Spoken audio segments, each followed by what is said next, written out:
¿Qué tal, hermanos en Cristo Jesús? Bienvenidos a una enseñanza más. Le doy gracias a Dios con todo mi corazón que me esté permitiendo en su bendita misericordia el privilegio de exponer su bendita palabra a todo aquel que viene con hambre, con sed de justicia, con temor. Alabado sea mi Padre.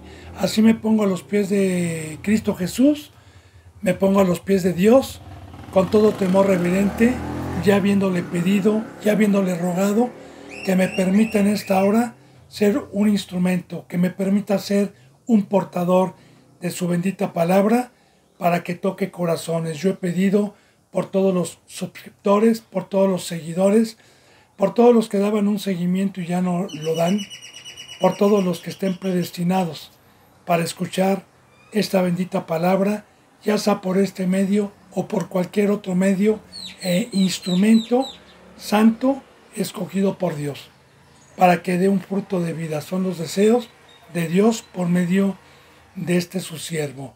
Yo he orado tanto aquí en México como los que están en Estados Unidos, en España, en Ecuador, en Perú, en Colombia, en Puerto Rico, en Chile y en todo lugar donde Dios permita. Recordándole, bendito pueblo de Dios, con todo mi corazón, no con interés de tener manitas arriba, ni de pedir ofrendas, ni de pedir tampoco diezmos, porque aquí no se pide eso. El Evangelio se presenta gratuitamente, el único interés es el fruto de Dios que hay dentro de cada siervo, que es su vida, que es vida eterna, que podamos nosotros dar testimonio de la verdad. Así que he dejado yo, por medio de Dios, por medio de este medio, las buenas nuevas de salvación, para todo aquel que no conoce, para todo aquel que todavía no tenga el privilegio de haber sido llamado, para que usted, bendito hermano y bendita hermana, sea un instrumento que por medio de YouTube por lo menos les comparta. Se encuentra las buenas nuevas de salvación para el mundo, la puerta angosta. Así encuentra en esta plataforma las buenas nuevas de salvación por mi consiervo Jean Eduardo Garibay Ramírez. Así me pongo a los pies de Cristo para continuar con la enseñanza número 186 de Salmos 110. Vamos a comenzar el Salmo 110. Así, bendito hermano y bendita hermana, como hemos visto nosotros en todo momento, que la mayoría de los salmos, muchos salmos, profetizan muchísimas cosas en el nuevo pacto. Aquí en este 110 vamos a ver una profecía también de nuestro Señor Jesucristo, como ya lo hemos visto en muchos salmos anteriormente. Profecía 750 años antes de nuestro Señor Jesucristo. Profecía, bendito hermano y bendita hermana, del Salvador. Y así dice la bendita palabra: siéntate, Jehová dijo a mi Señor, siéntate a mi diestra hasta que ponga a tus enemigos por estrado de tus pies. Esto lo profetiza David. De hecho, alguna ocasión cuando Pedro daba un discurso en el libro de los Hechos, porque está escrito, a los fariseos que no habían creído en Cristo Jesús y que pensaban que esta escritura que estamos viendo ahorita aquí, ellos pensaban que era a David al que le decía, y cuando Pedro dice no, no era David, porque su tumba está hasta el día de hoy entre nosotros, que Pedro estaba dando testimonio de Cristo. Entonces, esta profecía, bendito hermano y bendita hermana, que le escribe David, la escribe para Cristo. Y dice David, bueno, Dios por medio de David, Jehová dijo a mi Señor. Ahora, ¿quién era el Señor de David? Cristo, Jesús. Por eso dice, Jehová dijo a mi Señor, siéntate a mi diestra hasta que ponga tus enemigos por estrado de tus pies. Profecía, ¿cuándo se cumple esto, bendito hermano y bendita hermana? Bueno, cuando Dios envió a su unigénito Hijo, para que todo aquel que en Él creyera tuviera vida eterna, Cristo Jesús bajó amándonos, pero muchos fueron enemigos, muchos estuvieron en su contra, muchos lo rodearon, muchos lo perseguían, muchos buscaron su vida por venir a darnos amor. Entonces, los enemigos son todos aquellos que tienen, como ya lo vimos en el Salmo anterior, que tienen un poder adversario dentro de sus cuerpos. Y recordemos, Satanás y Dios. No hay para más. Dos pueblos profetizados. Ahora, aquí Cristo Jesús, toda la oposición que tuvo y que tiene todavía, porque el que predica la bendita palabra no soy yo. Jesús sigue siendo el pastor. Jesús sigue estando en medio de la congregación. Su palabra está viva. Cristo Jesús vive. Cristo Jesús resucitó. De hecho, recordemos que hoy es lunes. Hoy es el día que Cristo Jesús resucitó hace más de 2000 años. Pues Cristo Jesús vive. No en carne, sino en espíritu. Ahora, desde el momento que Cristo Jesús estuvo en carne, primeramente enseñando la bendita palabra, y luego murió y resucitó, y ya ha estado en las congregaciones santas enseñando, muchísimos son sus enemigos. Y enemigo es aquel que contradice el camino de la verdad. Es aquel que contradice lo que vino a decir Dios por medio de Cristo Jesús.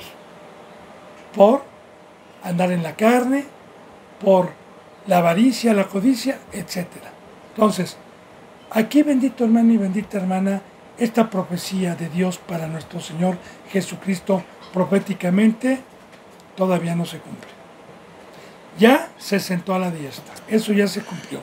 Pero hasta que ponga a tus enemigos por debajo de tus pies. Es muy importante esto. Le digo, bendito hermano y bendita hermana, la palabra muerte significa alejado, como ya lo vimos, alejado. Ahora bien, Apocalipsis nos habla de una segunda muerte, y en esa segunda muerte especifica en Apocalipsis 12:8 un lago de fuego, que es la segunda muerte. ¿Qué es muerte? Que cuando venga el juicio final, según la bendita palabra, Dios, Cristo Jesús, van a juzgar, empezando primeramente el juicio por su casa, sean buenos o sea hayan sido malos. Ahora bien, a los que hayan prevaricado y a los que no puedan darle cuentas a Cristo Jesús de una vida íntegra, entonces van a ser lanzados.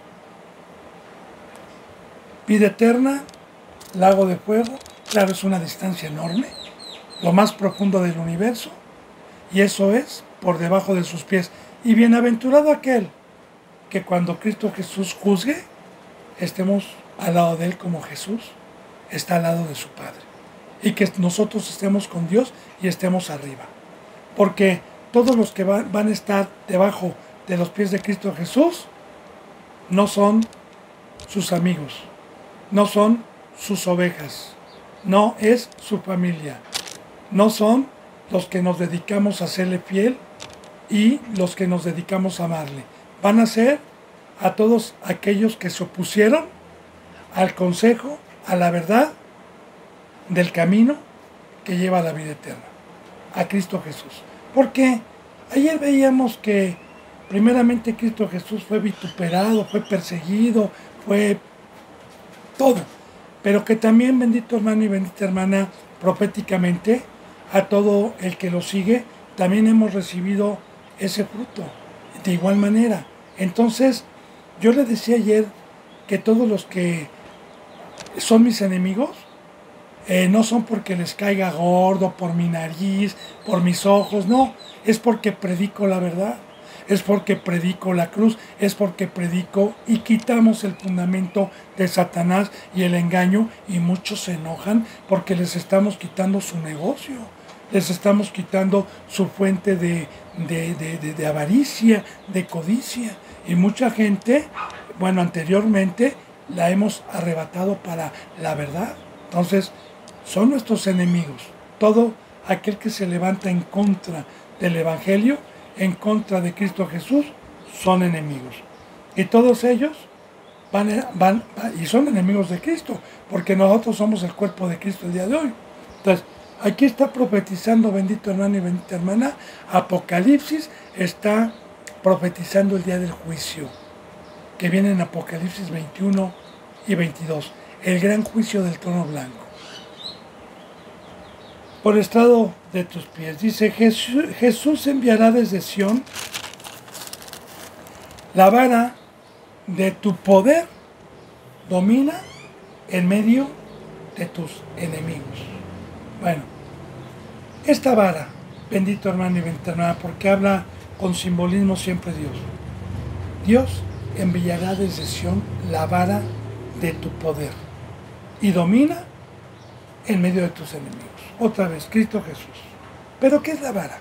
¿Qué es el báculo? Porque viene desde el Antiguo Testamento como una sombra. Empecemos, ¿verdad? Con Aarón, la vara de Aarón. Con esa vara convirtió el agua en sangre. Con esa vara abrió el mar Rojo. Y el báculo y la vara en el Antiguo Testamento, los pastores hebreos que vivían en zonas pedregosas, en zonas de acceso difícil, siempre utilizaban un bordón para apoyarse, para no resbalar. De igual manera, recuerde, bendito hermano y bendita hermana, que en Génesis hay una enseñanza con Jacobo, cuando huye de Esaú, cuando va a ir a buscar por el consejo de su madre a su tío Labán. Recuerde que él durmió en una tienda de campaña y tuvo una lucha, una batalla con un ángel toda la noche, y el ángel lo hirió en el muslo. Todo tiene simbolismo.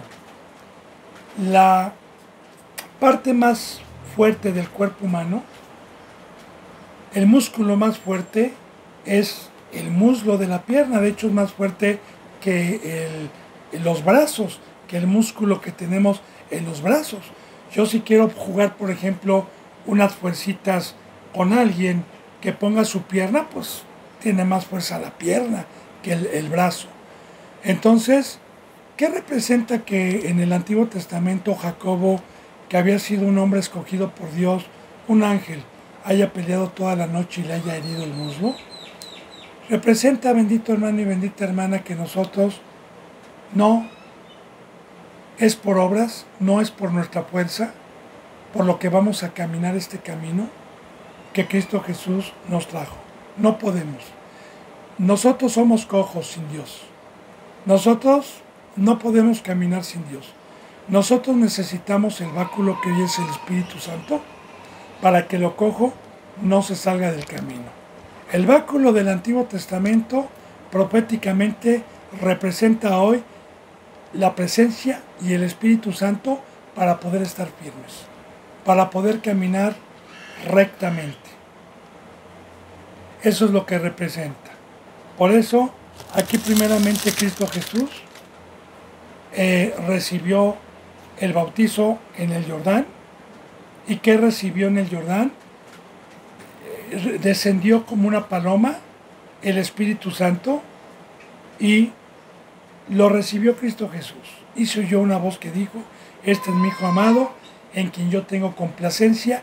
Y en el momento en que nuestro Señor Jesucristo recibió esa vara, recibió ese poder, empezó no su ministerio, sino que el Espíritu Santo, después del bautizo, lo guió para ser probado en el desierto 40 días, para ser probado. Que yo le decía la vez pasada que el número 40 es de Dios, algo completo para terminar. Aquí fue probado Cristo Jesús 40 días, ayunó, vimos también lo que es el ayuno, y una vez que fue probado, entonces con ese báculo empezó su ministerio. Jesús, antes de ser bautizado, no hizo ningún milagro, no levantó ningún paralítico, no estuvo enseñando la palabra, solamente cuando se extravió a los 12 años, pero no estaba dando una enseñanza, estaba dando una cátedra del Antiguo Testamento a los fariseos. Entonces, Jesús empieza su ministerio de poder, y aquí estamos profetizando eso. Esa vara es la presencia de Dios, que nos ayuda a caminar recto. Primeramente, como ejemplo, nuestro Señor Jesucristo.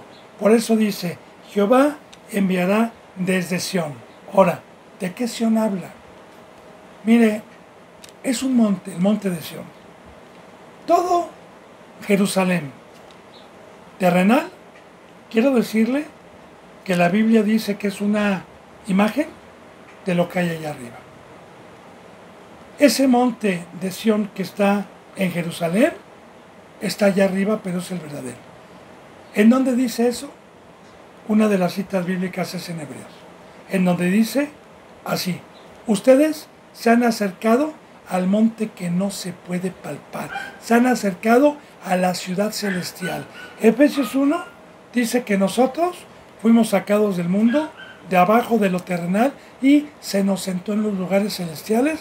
En el momento que recibimos el Espíritu, somos sedes de arriba, se nos dieron las alas del gran águila. Entonces, desde Sión, desde allá arriba, porque recuerde que toda buena dádiva desciende del Padre de las luces, desciende de lo alto.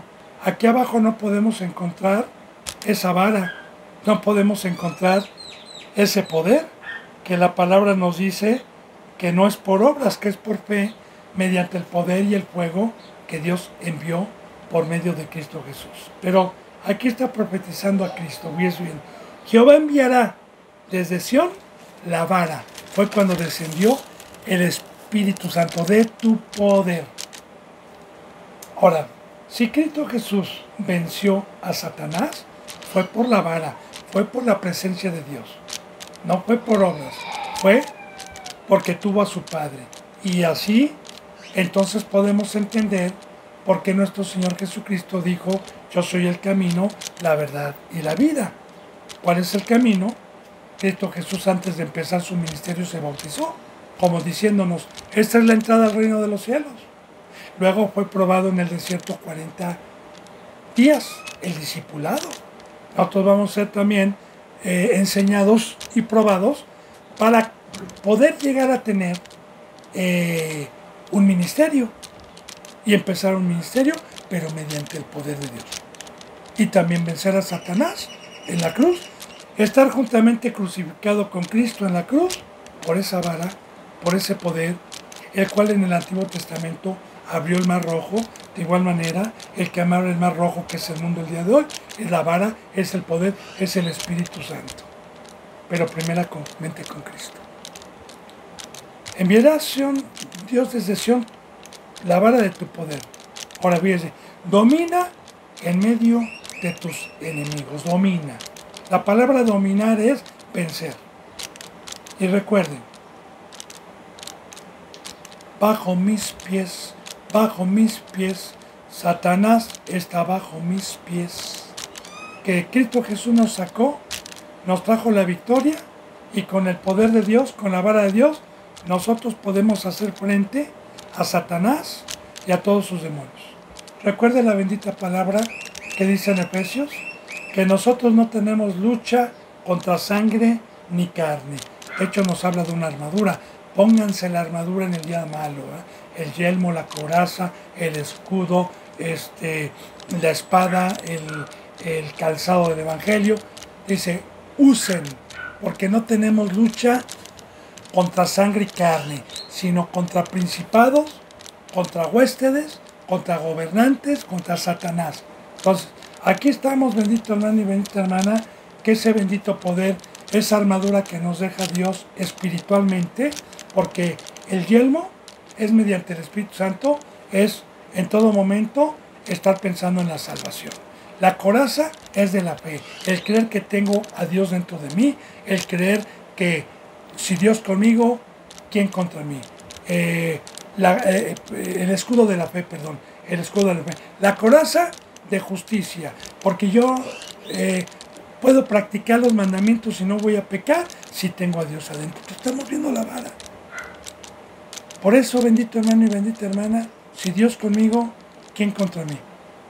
Todos los que temen y guardan el depósito con temor y temblor que recibimos cuando fuimos llamados y trabajamos para que ese poder se fuera engrandeciendo hasta poderlo utilizar para apoyarme y que no se salga del cojo, entonces nosotros dominamos toda la adversidad, todo tentador que viene, que nos quiere engañar, con ese poder dominamos. Primeramente con Cristo Jesús lo hizo así. Domina en medio de tus enemigos.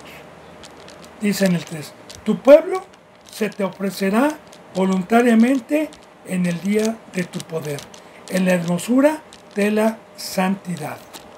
Y desde el seno de la aurora tienes tú el rocío de tu juventud. Ahora, tu pueblo se te ofrecerá voluntariamente. Sí, recordemos, bendito hermano y bendita hermana, dos señores, dos reyes, dos pueblos. El pueblo de Satanás, de la serpiente, y el pueblo de Cristo. Desde Génesis, Dios profetizó y le dijo a la serpiente, de ti voy a sacar un pueblo. Y a la mujer dijo, y de ti voy a sacar otro pueblo. Dos pueblos. Uno de las tinieblas, uno de Dios. Ahora, el pueblo de Cristo Jesús, aquí está proféticamente, se te ofrecerá voluntariamente. Voy a profundizar esto. Como no tengo otro ejemplo que poner, y lo pongo como ejemplo no para jactarme, sino como una enseñanza, es que cuando Cristo Jesús y Dios decidieron tocar mi corazón, mandaron un siervo, no por casualidad, con el Evangelio para tocar mi corazón. Como dice en Apocalipsis, mira que estoy a la puerta y llamo, toc, toc, toc, toc, toc, toc. Si alguien me abre, entraré a él, comeré con él y cenaré con él. Y yo siendo católico, como vi que traían una Biblia y estaba en una situación bastante humillante, escuché porque tenía la necesidad y escuché con atención. Y cuando se me dijo que el pacto era que Dios me había dado un libre albedrío para decidir arrepentirme y salir del mundo, salir de la vana manera de vivir que recibí de mis padres y empezar una vida nueva que yo no tenía, porque la bendita palabra me enseñó que yo estaba ajeno antes, que no era mi Dios, que estaba engañado. Entonces se me dijo así, el precio para poder entrar al reino de los cielos es que tomes tu cruz, que es el bautizo, que representa una sepultura, representa una separación al pecado, una separación a la sabiduría del diablo y empezar una nueva vida instruido. Y yo voluntariamente dije sí, porque también el juicio va a ser personal. El juicio que va a traer Cristo Jesús va a ser personal, porque Dios a todos los seres humanos se nos ha dado libre albedrío para escoger entre el bien y el mal. Así de igual manera, yo le doy un ejemplo. No todos los seres humanos son drogadictos, no todos los jóvenes son drogadictos y alcohólicos, pero todos tienen libre albedrío para decir no a las drogas o para decir sí a las drogas. Igual aquí. Ahora, el pueblo de Dios son los que hemos recibido la circuncisión en el corazón. Y la circuncisión es cuando, por medio de la fe, me bauticé crucificando mi carne, crucificando al diablo, crucificando al mundo, crucificando toda esa vida, alejándome. Y entonces por fe se me dio el Espíritu Santo, el cual es mi señal, es mi circuncisión, para ser pueblo de Dios. Porque recordemos, bendito hermano y bendita hermana, el pueblo de Dios es espiritual. Jesús dijo muy claramente, San Juan capítulo 4, mi Padre está buscando adoradores de espíritu a espíritu. Como dice en 2 de Corintios 5, si a Cristo lo conocimos en la carne, ya no lo conocemos aquí. De aquí en adelante a nadie conocemos según la carne. Y ese es el pueblo de Dios. Pero los que nos ofrecimos voluntariamente, porque cuando Cristo Jesús tomó su copa, partió el pan, los que lo recibieron fueron voluntariamente, no se les obligó a comer. Y aquí está el pacto. Entonces, tu pueblo, el verdadero pueblo, se te ofrecerá voluntariamente en el día de tu poder. Y yo quiero decirle que el día de su poder empezó cuando Cristo Jesús vino y venció a Satanás en la cruz y resucitó y dejó una iglesia. Y recordemos, ¿cuál es el poder? El poder que nos dejó, que es la vara, que es el Espíritu Santo. Porque ese poder que Cristo Jesús recibió en el Jordán nos los dejó. Para eso murió, para eso subió con su sangre, para que todo aquel que se ofreciere recibiera ese bendito poder. Tu pueblo se te ofrecerá voluntariamente en el día de tu poder, y el poder sigue, porque sigue estando el Espíritu Santo, sigue estando el poder de Dios, sigue convenciendo, aunque estemos en los tiempos de apostasía, pero el que convence de pecado es el Espíritu Santo. Así está escrito en la bendita palabra. Porque cuando venga el Espíritu, Él convencerá al mundo, y cuando venga el Espíritu, los que tengan el Espíritu venceremos a nuestros enemigos. ¿Cómo puedo vencer a mis enemigos? ¿Cómo puedo vencer a Satanás? No pecando. Y si no peco y estoy en la cruz, es por el poder de Dios. Entonces dice, tu pueblo se te ofrecerá voluntariamente en el día de tu poder, en la hermosura de la santidad. Recuerde, bendito hermano y bendita hermana, que en enseñanzas pasadas Dios me permitió enseñar que la hermosura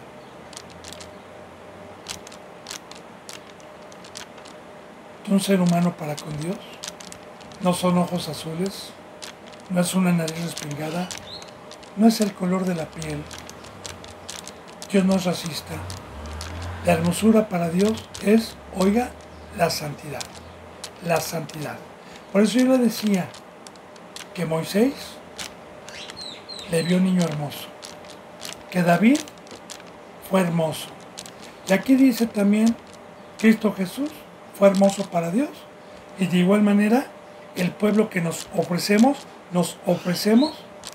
hermosos para Dios, hermosos para Cristo, no practicando el pecado. Y habla proféticamente en este salmo del pacto de la perfección.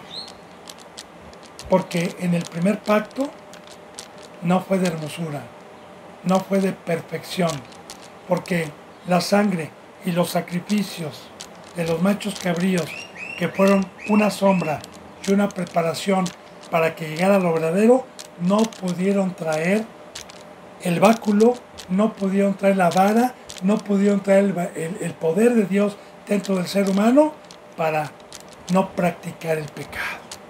Pero en este nuevo pacto, ya preparado Dios, envió a su Hijo Jesús, primeramente a dejarnos como ejemplo, como dice la palabra, puestos los ojos en el autor y consumador de la fe, que recibió y que subió al Padre a rogar por nosotros para que se nos diera ese báculo, ese poder, y para ofrecernos voluntariamente a Cristo Jesús en la hermosura, en la cruz, en sacrificio, sin pecado.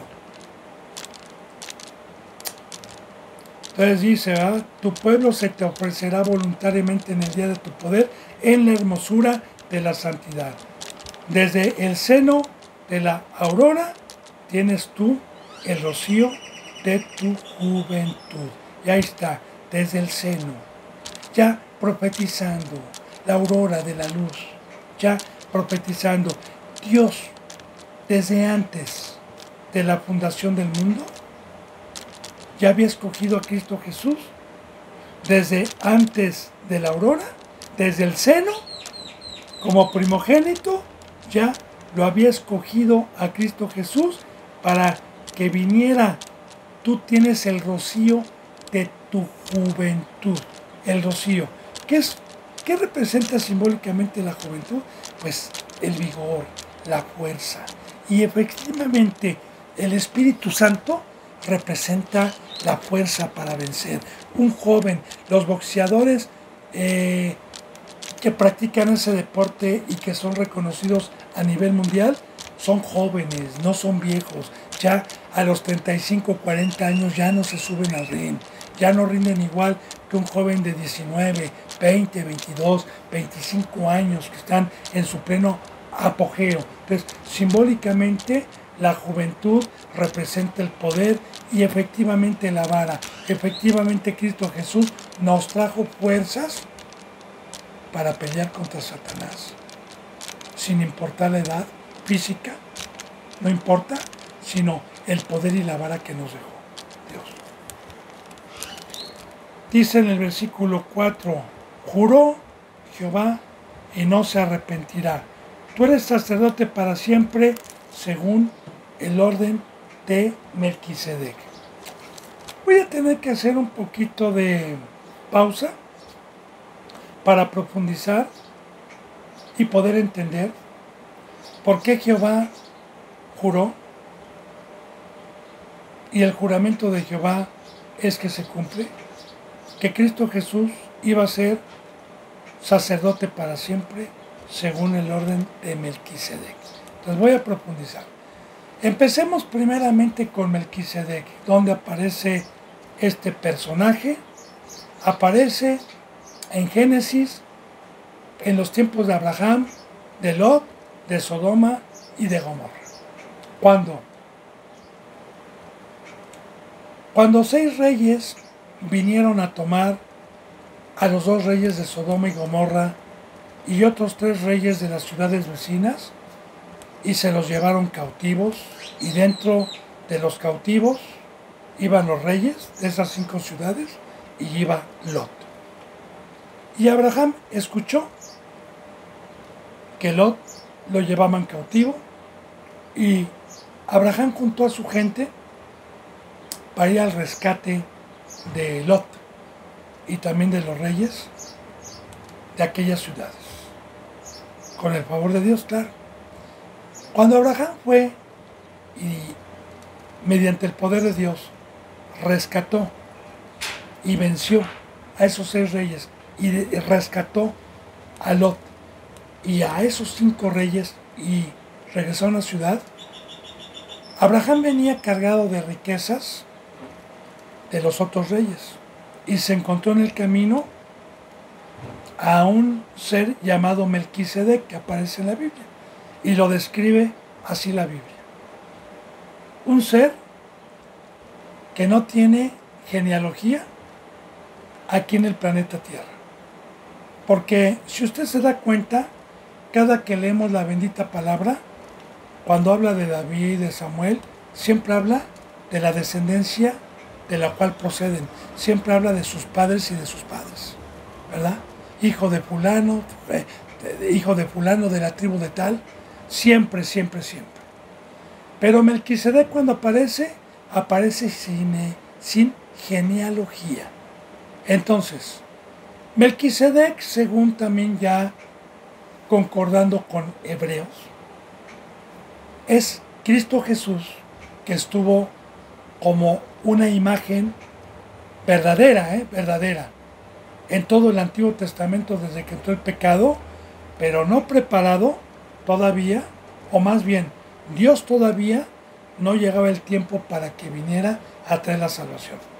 Pero Jesús estuvo por medio de varios instrumentos que Dios utilizó. Uno de ellos, no instrumentos, sino seres, Melquisedec. Y ahorita le explico eso. Estuvo también como el ángel de Jehová, como la peña de Oreb. Todos esos términos utiliza para representar a Cristo Jesús. Un pasaje, por ejemplo, para representar a Cristo fue cuando Balaam,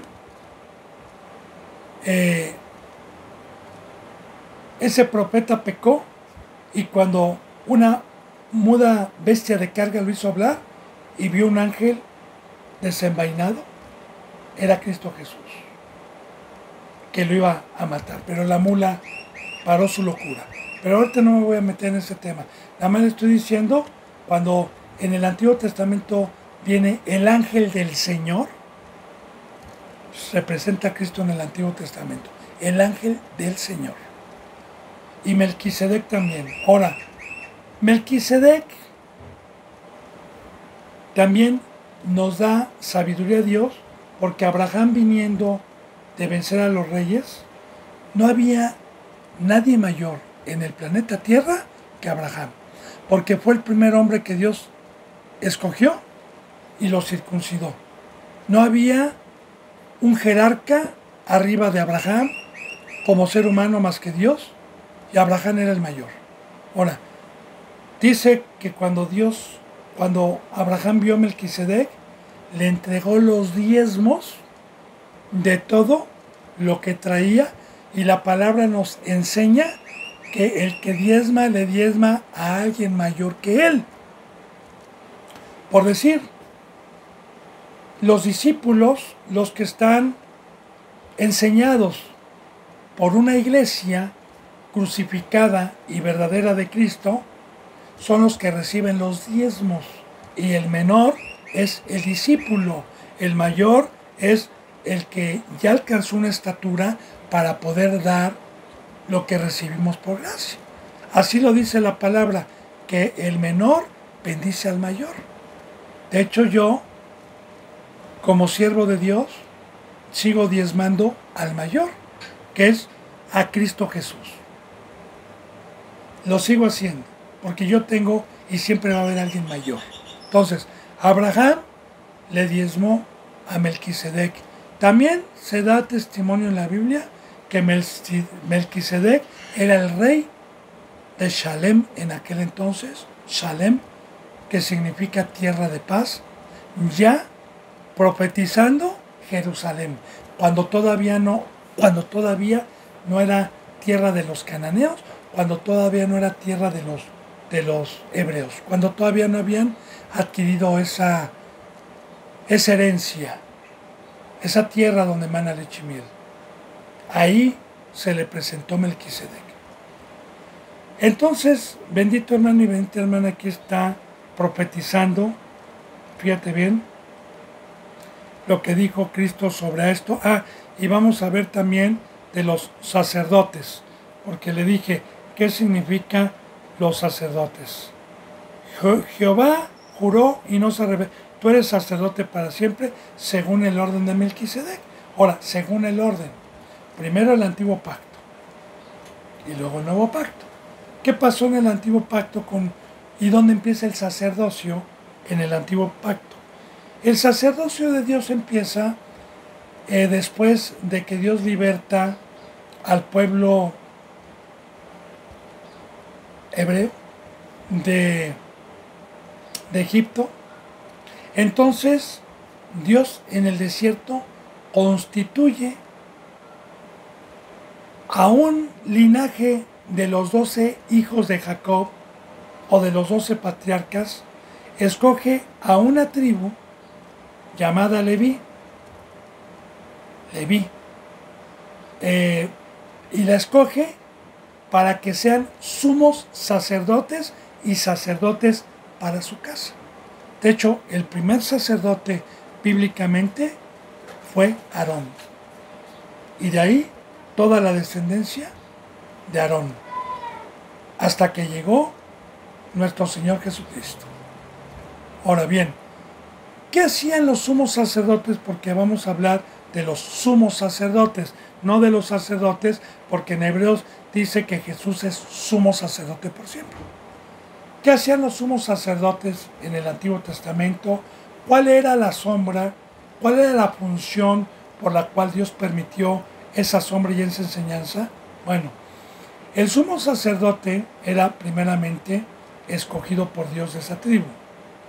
Tenía una vestimenta y el sumo sacerdote tenía el ministerio de entrar cada año al lugar santísimo donde estaba el arca del testimonio, la caja de acacia bañada de oro, la urna que con los dos querubines que contenía la vara, el maná y la ley, los mandamientos, que representa la presencia de Dios, y el lugar santísimo. Nadie podía entrar ahí del pueblo, ni aún los sacerdotes, porque los sacerdotes trabajaban en el otro atrio. Aquí nada más entraba el sumo. Sumo significa arriba. El sumo sacerdote entraba, y entraba no sin sangre. Entraba con sangre para abogar, para ofrecer sacrificio a Jehová en el lugar santísimo, para ofrecer sangre. No entraba carne del animal, no entraban huesos, no entraban riñones, no. Todo era quemado. Lo único que entraba era la sangre, una vida para perdón de los pecados, y el sumo sacerdote abogaba y abogaba. Ahora, el sumo sacerdote entraba cada rato con animales y con sangre de animales, porque el pueblo volvió a pecar y a pecar y a pecar y a pecar y a pecar y a pecar, porque no había venido el pacto de la perfección, el pacto del Espíritu Santo, y Dios nos permitió ese pacto para ver la debilidad y para ver que la ley de Dios es imposible cumplirla a nuestra fuerza. Entonces, como una sombra de lo que iba a venir, y la sangre de los machos cabríos no pudieron traer el Espíritu Santo, entonces Dios, enviando a su Hijo,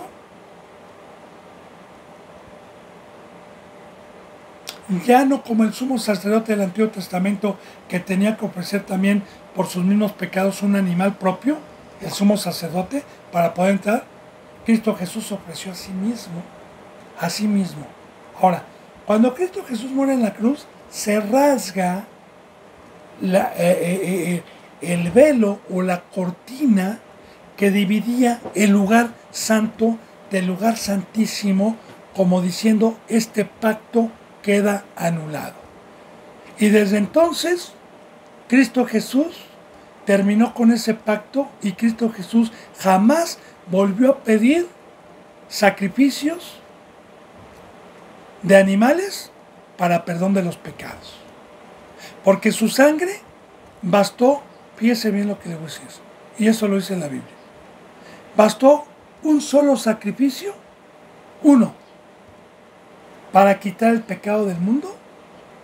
¿Por qué? Porque voluntariamente, como un ser humano, despojando de sí mismo, y por voluntad propia, Cristo se ofreció, mas no los animales se podían ofrecer voluntariamente, sino que los agarraban y los ofrecían. Cristo voluntariamente se ofreció sin mancha, y esa sangre, a diferencia del primer pacto, a diferencia de la sangre de los machos cabríos, que no pudieron traer el Espíritu Santo, la sangre de Cristo Jesús nos trajo el Espíritu Santo. Recuerde, el primer milagro que hizo Jesús en las bodas de Caná, hablando precisamente del primer pacto y del segundo pacto, del primer sacerdocio y del segundo sacerdocio. Se acabó el vino. ¿Qué es se acabó el vino? Se acabó el primer pacto. Se acabó la primera fiesta. Se acabó el sacrificio de machos cabríos. Y le dice María a Jesús: se les ha terminado el vino en las bodas de Caná. Y Jesús le dijo a María: ¿qué tienes conmigo, mujer? Aún no ha llegado mi hora. Porque todavía le faltaban 3 años. ¿De qué hora estaba hablando? De la cruz y de derramar su sangre.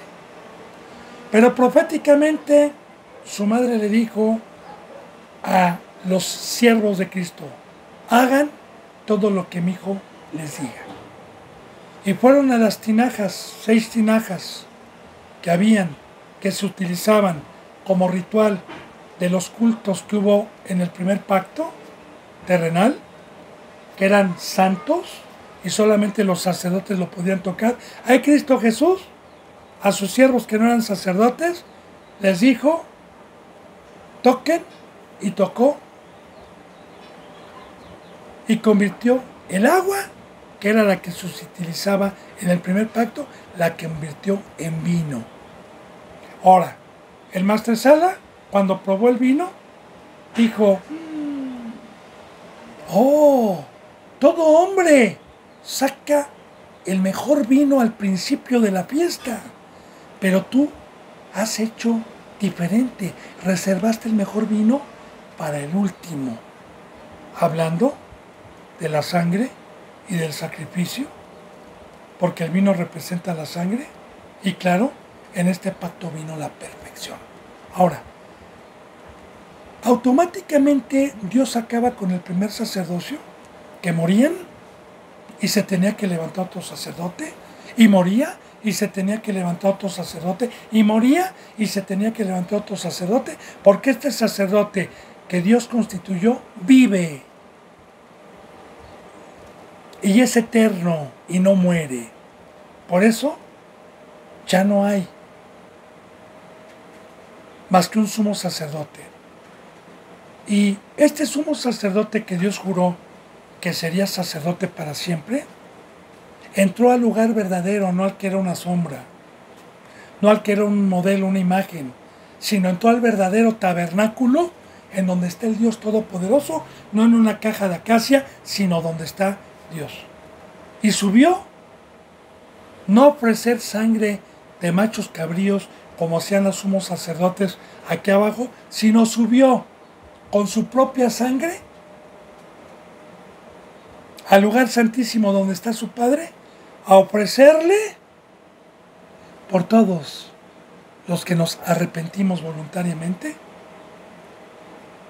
para poder tener acceso al perdón de Dios y a este reinado y a esta vida.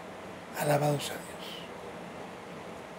Y de igual manera, Cristo Jesús hasta ahorita trabaja. Como dijo Cristo: yo y el Padre trabajamos hasta el día de hoy. Cristo Jesús sigue abogando, no nada más por los que no conocen y con el Evangelio se van arrepintiendo, sino también por los que empezamos y tropezamos, lloramos y nos levantamos, nos arrepentimos, confesamos nuestros pecados, y si es un pecado que no sea de muerte, Jesús sigue intercediendo a su Padre y ofreciendo su sangre, como lo dice en Primera de Pedro, que nosotros todos somos rociados. Como dice en Primera de Juan, que abogado tenemos para con Dios. Como dice en Hebreos, que Jesús intercede por nosotros.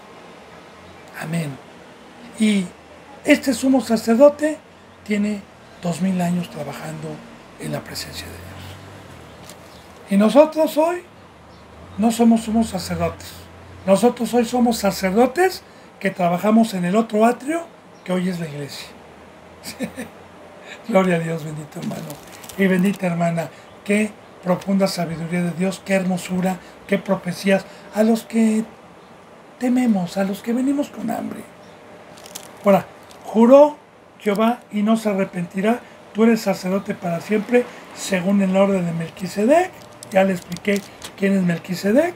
Dice en el versículo 5: el Señor está a tu diestra. Otra vez, profetiza David: el Señor entró al lugar santísimo. El Señor está en tu presencia. Cristo, Señor significa alma. El Señor está a tu diestra, lo sentaste ahí. Quebrantará a los reyes en el día de su ira. Y sí, bendito hermano y bendita hermana. Nosotros somos un pueblo de reyes y sacerdotes, pero muchos también se han convertido reyes y sacerdotes del diablo. Y cambiaron la gloria de Dios, hicieron afrenta al Espíritu de gracia y se convirtieron en apóstoles, maestros, pastores disfrazados de ángeles de luz, con poder, engañando a la gente y con riquezas. Ok. El juicio, dice la palabra, que el juicio empieza por la casa de Dios. Seamos buenos o seamos malos, por todos los que fuimos llamados algún día. Juzgará y quebrantará, los mandará al lago de fuego, porque el día de su ira es cuando llegue por segunda vez. Que no tenga nada que ver con la primera que vino a salvar. Esta segunda vez que viene Cristo Jesús, viene con ira. Juzgará, aquí dice, juzgará entre las naciones. El día del juicio, del gran trono blanco. Juzgará a todas las naciones, a todos los que hayan estado en Estados Unidos, en España, en Perú, en Colombia, en Haití, en Chile, en Puerto Rico, en Perú, en Bolivia, en Paraguay, etc. Juzgará y empezará el juicio por su casa. Las llenará, fíjese bien, ponga atención, de cadáveres. Quebrantará las cabezas de muchas tierras. Bendito hermano y bendita hermana, cuando habla de cadáver, no crea que habla de que se me para el corazón porque una persona que ya se le paró el corazón se llama cadáver. Recuerde que Dios usa simbolismos. La primera muerte, que es que se me salga Dios, ya soy un cadáver. No tengo vida. La segunda muerte es a los que son cadáveres aquí y van a la segunda muerte. Cadáver simbólicamente significa muerte. Ahora, pongamos atención a esto. Las llenará de cadáveres. Entonces, estamos hablando que ¿cuántos cristianos hay verdaderos? ¿La mayoría o la minoría? Que Cristo Jesús profetizó que muchos entrarían por la puerta ancha y pocos por la puerta angosta. Cristo Jesús profetizó de la apostasía, que antes de que viniera Cristo, el cristianismo tenía que estar como en los tiempos de Noé. Había un justo y su familia. Que Cristo Jesús profetizó, ¿hallará fe el Hijo de Dios cuando venga en su segunda venida? Pues llenará, porque el juicio empieza por su casa. Llenará de cadáveres, porque el panteón es la segunda muerte, es el lago de fuego. Los llenará de cadáveres. Quebrantará las cabezas en muchas tierras. Atención.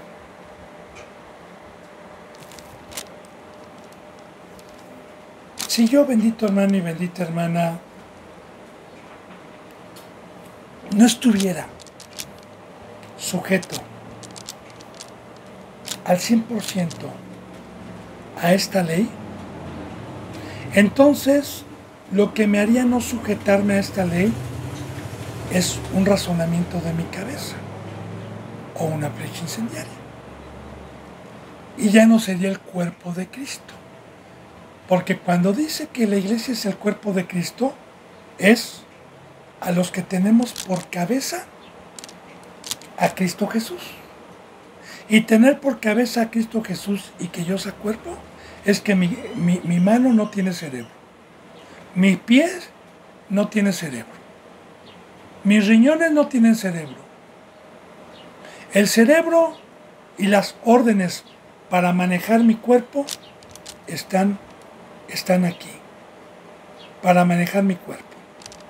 Ahora, cuando no somos sumisos a Dios, ya no lo tenemos por cabeza, y entonces, como dice en Romanos 1, entraron nuestros razonamientos.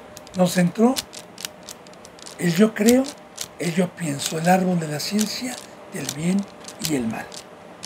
Y torcimos totalmente las escrituras con la sabiduría del diablo.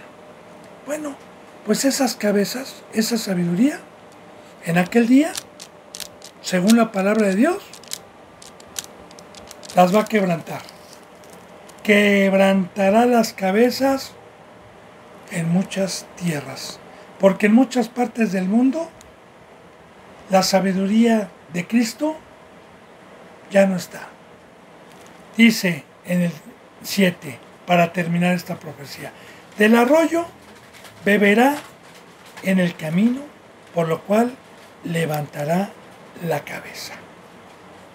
Ahora, aquí ya habla proféticamente que bienaventurado el que tiene hambre y sed de justicia, porque antes de que viniera Dios, el mundo estaba en sequía, estaba asolado, no había semilla, no había huerto, no había agua, no había árboles. Ese arroyo bendito que viene en Salmos 23, el arroyo de aguas vivas. Entonces, del arroyo que trajo Cristo, que es el Espíritu Santo, que es la vara, que es la ley, practicarla, del arroyo beberá. Los que hayamos salido de Egipto, los que hayamos salido del mundo, los que vayamos camino a Sión, los que vayamos hacia arriba, por lo cual todo aquel que beba de este arroyo que trajo Cristo, levantará la cabeza. ¿Y qué es levantar la cabeza?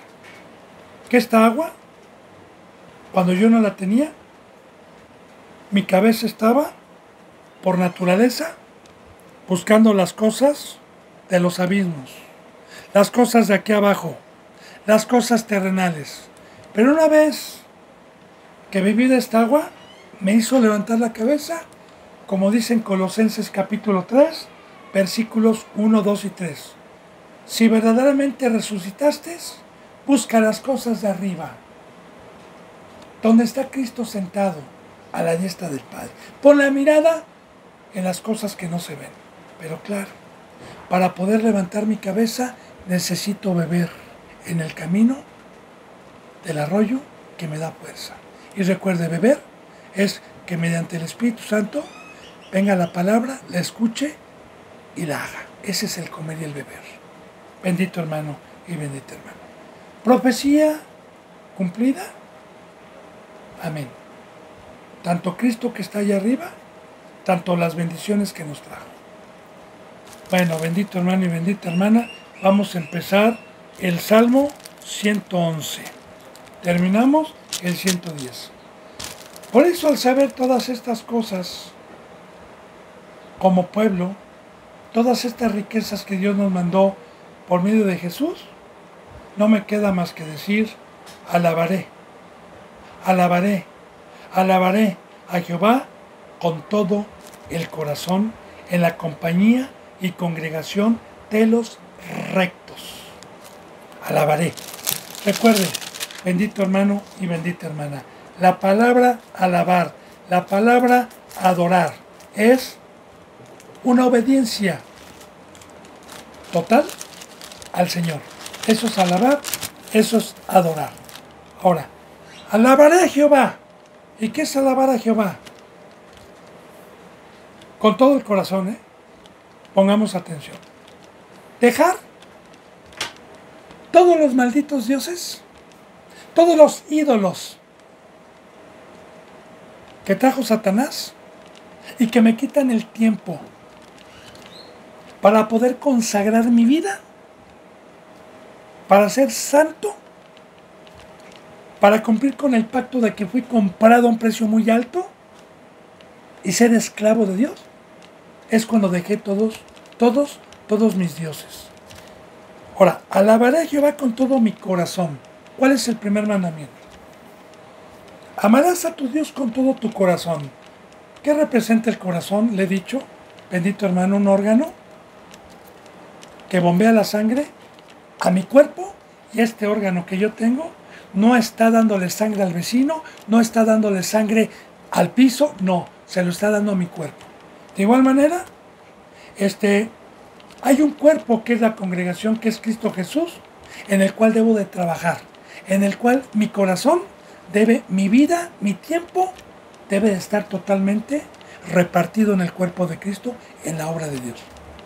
Ahora, amarás a tu Dios con todo tu corazón, con toda tu mente, con toda tu alma, con todas tus fuerzas, con todo tu cuerpo. Es el primer mandamiento.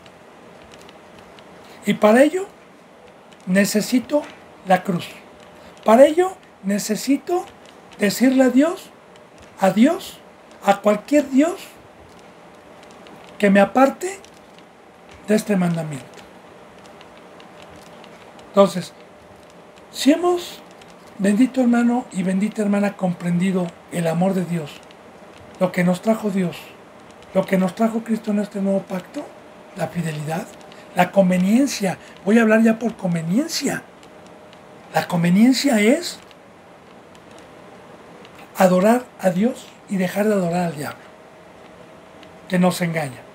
Entonces, voy a adorar, fíjese bien a quién, en la compañía y congregación, ponga atención por favor, de los rectos, de los rectos, de los rectos. Ahora, dígame, ¿cuántas congregaciones hay hoy que se autodicen cristianas y no son rectos?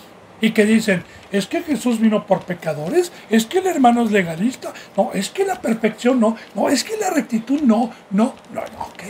Esas congregaciones son del diablo. Pero bienaventurado aquel que encuentra una congregación de rectos. Recto es que no se salen del camino, que no pecan. Y en esa congregación podemos alabar, porque podemos poner nuestros dones en provecho común para amarnos los unos a los otros y poder atesorar para la vida eterna. Bueno, bendito hermano y bendita hermana, mañana haré un poquito más de referencia a esto, aunque lo terminé de explicar. Mañana continuaremos con el versículo 2, pero tocaré un poquito el versículo 1, se me ha ido la hora. Pues yo le doy gracias a Dios que me haya permitido expresar su bendita palabra un día más. Yo me despido con un abrazo y el beso del óculo santo. Que la gracia y la paz estén con todos ustedes, bendito hermano y bendita hermana. Si Dios quiere, pues mañana estaremos. Gracias.